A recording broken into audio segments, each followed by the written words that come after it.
Welcome to the Deep Dive. Now, many of you know Teotihuacan, that incredibly powerful ancient city northeast of modern Mexico City. It was a major hub for centuries. A true giant of Mesoamerica. Exactly.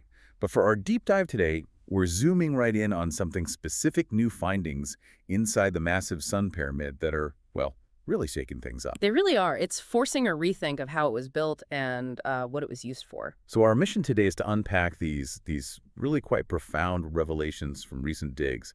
They're reshaping how we see its architecture, its rituals, everything. It's a fantastic chance to look at one of the world's most impressive ancient cities with fresh eyes based on this new evidence. Okay, so let's quickly set the scene. Teotihuacan, the name means city of the gods, but that was even much later, right? By the Nahuatl people, centuries after its fall. That's right. The city itself thrived between around 100 BC and 650 AD. Huge place, maybe 8 square miles at its peak. 8 square miles, wow. And the population estimates? Estimates vary, of course, but possibly up to 125,000 people. That made it, for a period, the 6th largest city on the entire planet. Just think about that. Incredible for its time, and its influence stretched far. Oh, definitely. We see its impact on the Maya, the Mixtec, Zapotec cultures. It was a major religious and political center. But then, around 700 AD, it just collapsed.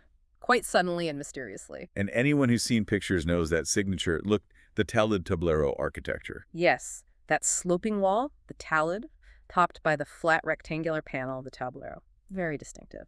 Built from stone, clay, covered in lime plaster, often decorated. But even with all the digging since, 1917, there are still big questions. Huge questions about its political structure, social organization, even the exact meaning of the city for its inhabitants. It's still debated heavily. Which makes these specific finds inside the Sun Pyramid just so critical. Precisely. They offer a direct window into the monument itself. All right, let's get into it. The excavations from 2008 to 2011 led by Naoya Sugiyama. What were they trying to find out? Well, the main goals were pretty clear. 1, figure out what was at the very center of the pyramid. 2, get artifacts to actually date its construction phases more accurately. Okay. And 3, check if it had offering and burial complexes along its main axis, kind of like what we've seen in the Feathered Serpent Pyramid and the Moon Pyramid. Right. And did they find what they expected? Here's the first big surprise. It really challenges a core assumption about how the pyramid was built. See, earlier researchers, going way back to Batres in the early 1900s, thought it was basically made of adobe bricks. That was the standard idea, yeah. But Sugiyama's team did very careful sampling, digging new tunnels like Tunnel 1, and what they found inside wasn't primarily adobe. So what was it? It's described as mounded dirt fill layers mixed with tepitate fragments. Tepitate is that sort of compacted volcanic soil common there. So basically, packed earth and bits of bedrock with hardly any stone or adobe jinks in the core fill itself. That's a major difference. Not huge pre-made blocks, but packed earth and rubble. Exactly. It suggests a different construction process, maybe faster, using readily available materials right from the site. The fill had varied mixes: soil, ground bedrock, sand sometimes with layers that look like they were laid down by water. Water-laid deposits inside the pyramid. Seems like it, yeah. And interestingly, the fill was packed with artifacts and bits of carbon. This suggests they were basically scooping up surface debris from around the area, maybe from older structures or settlements, and using that as fill. Wow, resourceful. And it tells you something about the sheer scale of the operation, just moving all that earth. Absolutely. It's mind-boggling. Okay, so that's how it was built. What about what they put inside it? Any signs of rituals during construction? Oh, yes. Deep inside, maybe 3 or 4 meters into Tunnel 1 in what they called Layer Pia, they hit something significant. A carpet of rocks and 1 large boulder. A carpet of rocks? Yeah, seems like a deliberate feature marking the monument's center, like a foundation deposit almost. Sacred heart for the pyramid. A sacred heart. I like that. And were there actual offerings? Yes. Burials? Definitely. The research highlights that building this thing was a long process, not just piling dirt. It involved placing ritual offerings and even burials, both at the foundation level and within the fill as it went up. So rituals were happening during the construction? Continuously, it seems. They found evidence like Floor 2, which had a concentrated block of carbon, maybe from a ritual fire, and specific offerings, too. Like what? What kind of things did they find? Some really fascinating items. 3 pyrite discs backed with slate, different sizes. One was over 10 centimeters. Another was huge, 45 centimeters across. 45 centimeters, that's enormous for a pyrite disk. It is. In fact, it's the largest one ever found in in its original position anywhere at Teotihuacan. What would they have been used for? Mirrors. That's a strong possibility. Pyrite makes a decent mirror, maybe for divination or ceremonies involving reflection, perhaps connecting to the sun or stars. And right underneath this huge disk, Yes. they found a large rectangular slab, possibly slate, shaped almost like a seat or a small throne, right on the edge of the offering chamber. A throne Wow. suggests a dedicated spot for someone or something important during the ritual. And then there's offering too. This one had a green stone mask. A mask like the famous Teotihuacan masks. Yes, but this one had something extra. Mm. Miniature projectile points, like tiny spearheads, placed on its left eye and cheek area. Ooh, that sounds intense. What could that mean? It's powerful imagery, isn't it? Possibly linking the offering to sacrifice, warfare, or maybe the identity of whoever or whatever was being honored or commemorated there. So offerings, possible thrones. Aye. What about human remains? You mentioned burials. Yes, they found several. Burials 2, 4, and 5 were recovered. Burial 5 is particularly interesting. It had the skull and some bones of one person, but also the articulated feet and related bones of a second person. Just the feet of a second person. Strange. It is strange, and it adds to the complexity. Some of these deposits, by the way, seem linked to structures that were there before the Sun Pyramid was built, and also connected to that natural cave that runs underneath the pyramid. Right, the sacred cave Hayden wrote about. Exactly. It suggests this spot was sacred for a long, long time, even before this massive pyramid stood here. A real continuity of ritual. So, putting this all together, the packed earth fill, the ongoing offerings, the burials, the links to earlier features, Yeah. it paints a picture of something much more dynamic than just a big pile of bricks. That's a really key insight from this research. The Sun Pyramid wasn't, designed and built start to finish as one single project. It was never a completed structure Never in completed. the sense that it was constantly being worked on, constant modification, enlargement, and consolidation projects were continuously being carried out. It was always evolving. That really changes the perception. We tend to think of these monuments as finished products. Right. But the evidence suggests otherwise. For example, there are signs of at least 2 different building phases just on the northern side.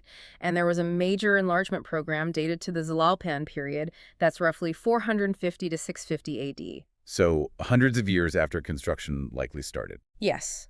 And they did clever things, like on the western side, they added the sloping talud wall without really making the whole pyramid bigger there because this attached platform, the Arasada, was already built. Okay, so they worked around existing features. But then later, they did expand the pyramid on the north, east, and south sides, and they modified or enlarged that Arasada platform at the same time. So, like the pyramid itself was alive, constantly growing and changing shape. That's a great way to put it.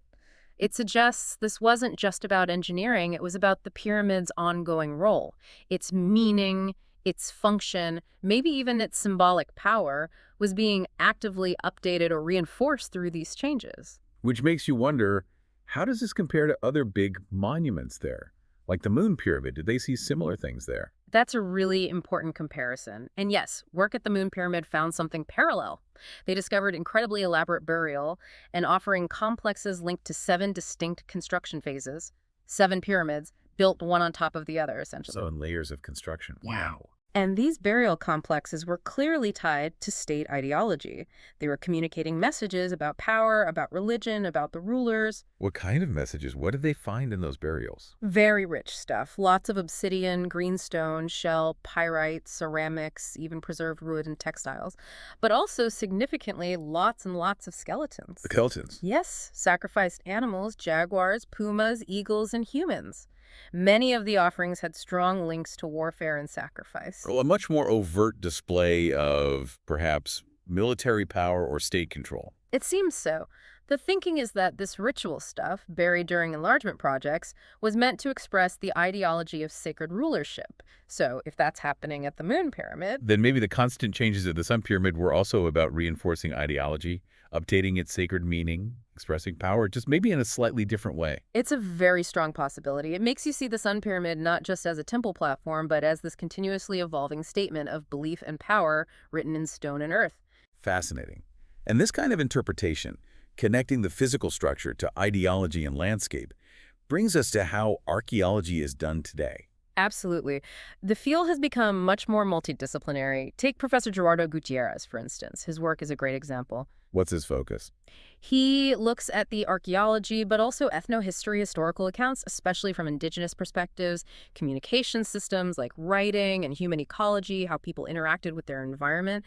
He's really interested in how politics and economics show up on the landscape. So pulling threads from many different fields. Exactly. He uses archaeology, epigraphy, studying inscriptions, indigenous writing systems, old historical documents, maps, both old and new, even ethnography, studying contemporary cultures for insights. It's about using all available information. And technology plays a big role now too, right? A huge role. Gutierrez does a lot with landscape archaeology, spatial analysis using GIS, geographic information systems, and topographic archaeology. And notably, he uses UAVs, unmanned aerial vehicles, drones. Drones flying over Teotihuacan. Yes, and using techniques like digital photogrammetry to create detailed 3D models.